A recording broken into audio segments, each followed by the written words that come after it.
सिखाए किसने इस्माइल को आदाब फर्जंदी। मैं डॉक्टर नदीम सज्जाद राजा हूँ।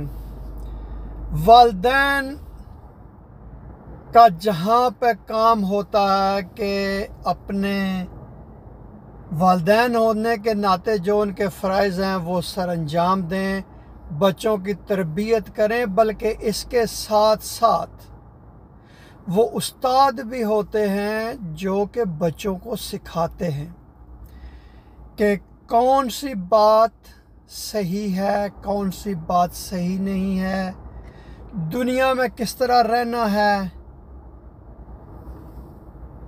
ये सारी बातें मैं आज क्यों कर रहा हूँ, मैं आपको दो मिसालें देना चाहता हूँ कि कुछ ऐसे वालिदैन होते हैं जो बजाय इसके कि अपना जो उनका वालिद वालिदा होने का किरदार अदा करने की बजाय वो बच्चों के पीछे चल पड़ते हैं। ये अर्ली 80s की बात है कि ज़िला चकवाल में एक गांव है बाउन, बड़ा मशहूर गांव है। वहाँ पे एक 18-19 साल की लड़की को आवाज़ें सुनाई देना शुरू हो गई। उसको ऑडिटरी हालुसिनेशन भी कहते हैं, और मेरे जो साइकेट्री के दोस्त हैं तो वो इसकी ज़्यादा ज़रा वजाहत करेंगे कि इंसान को आवाज़ें सुनाई देती हैं मुख्तलिफ़ किस्म की।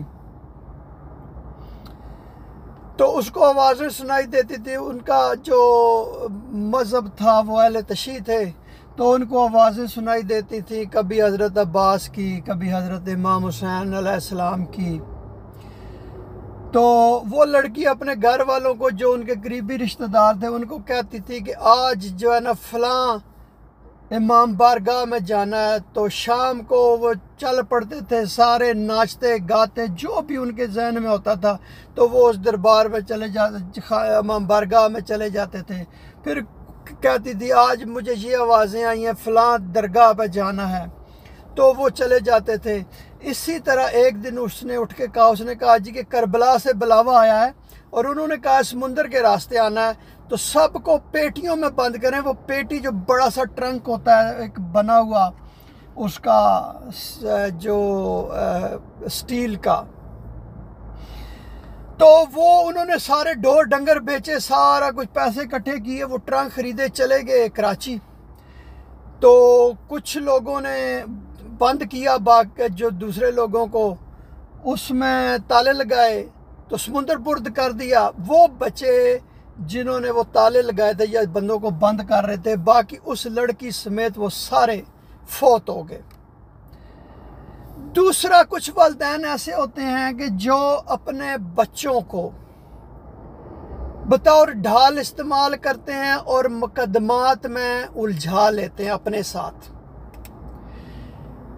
इसी तरह एक वाकया मुझे पता चला कि एक पता नहीं वो वालदा थी या वालिद थी, वो अपने बच्चों को लेके अदालत में चली गई। उसका कोई अपना कोई था, उसका कोई मुकदमेबाजी थी। तो वहाँ पे जो वकील मौजूद थे उन्होंने उसके बच्चे, एक था या दो थे, जितने भी, उनको बाहर निकाला। उन्होंने कहा बाहर निकलो अदालत में से, तुम्हारा कोई काम नहीं है यहाँ पे।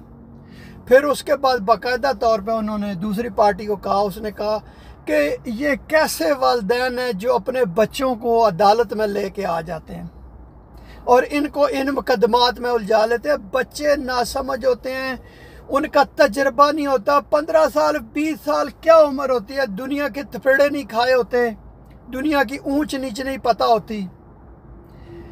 वालिदैन अगर अपना फ़र्ज़ यहाँ पर अगर सही सरअंजाम नहीं देंगे तो क्या होगा कि बच्चे, ऐसे बच्चे जो अरस्तु बनने की कोशिश करते हैं कि वो अरस्तु हैं, ना सिर्फ वो अपनी आने वाली ज़िंदगी बर्बाद करेंगे, क्योंकि उन लोगों के बारे में लोगों को पता होगा कि ये अदालतों में जाते हैं, ये मुकदमेबाजी इनका पसंदीदा मशगला है, या जो कुछ भी करते हैं, तो ये बात उनका कभी सारी ज़िंदगी पीछा नहीं छोड़ेगी। और जो वालिदैन अपना फ़र्ज़ अंजाम नहीं देते, उनको अदाब फर्जंदी नहीं सिखाते, उनके लिए भी ऐसे अरस्तू तबाही और बर्बादी का सबब बनते हैं। जिस तरह वो 18 साल की 19 साल की लड़की ने अपने ख़ानदान के अपने समेत बेशुमार बंदों को मार दिया कि करबला में ज़ियारत करने जा रहे हैं, इसी तरह जो इस तरह के अरस्तू बच्चे बनने की कोशिश करते हैं, पता नहीं इनमें भी कोई होगा, ऐसा कोई मसला होगा।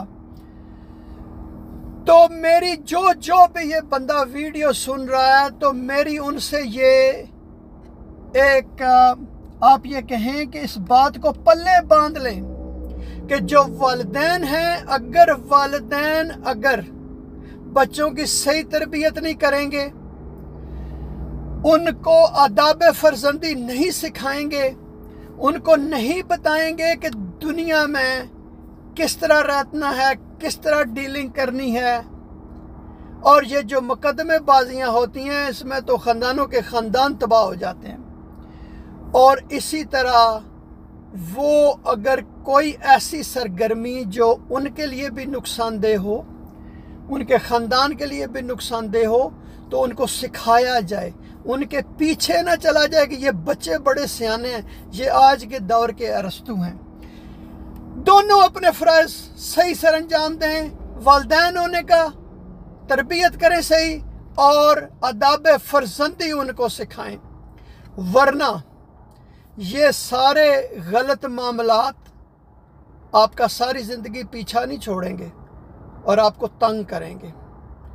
बहुत शुक्रिया ये वीडियो देखने का।